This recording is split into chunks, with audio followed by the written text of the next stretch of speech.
Hey everyone, welcome back to my YouTube channel. Today we're gonna make the cool effect you see in the thumbnail, which is sort of like an ink bleed effect in Adobe Photoshop. Now, first off, I opened up my like this paper texture in Photoshop. I saved it as a PSD file, and I'm gonna keep that on my desktop because we're gonna use it later while using a displacement map. So I'm also going to use this as my background, so just leave it in there. Grab the type tool and write your text.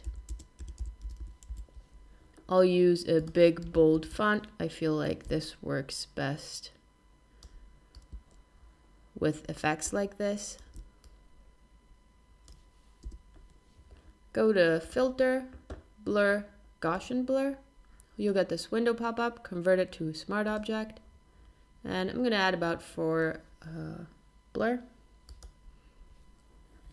Then I'm going to go to the Adjustments tab right here and add a threshold effect. You're going to play around with this slider till you get the blurred effect bleed you were looking for.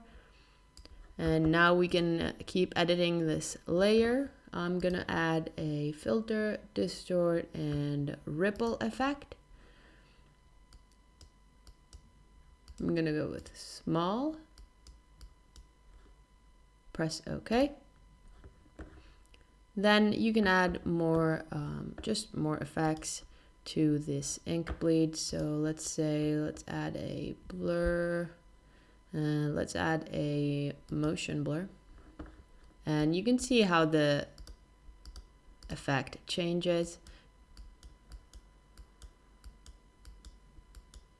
This looks pretty cool to me.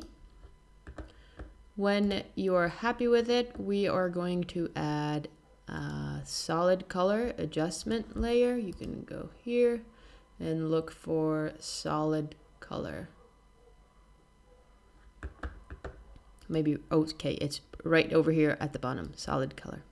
Right, I'm gonna go with white. Then select the solid color, the text effect, and the threshold effect. Right click and merge layers all together. Go to select, color range. With the eyedrop tool, you make sure you're on sampled colors. You're gonna select the white. Fuzziness is on max. Press Command X to delete the white. Now you're left with your ink bleed, which is pretty cool. You're then going to go to make it look even a little more realistic. Go to Filter, Distort, Displace. I'm going to go with 15 by 15. If it doesn't work, we can always go back and change it later. Press OK. And I'm then going to select my PSD file I created at the beginning of this video.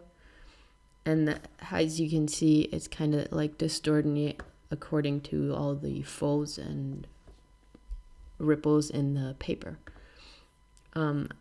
Lastly, what I like to do is change the blending mode of my text to something like overlay, and then just duplicate it a couple times till you get this really awesome effect.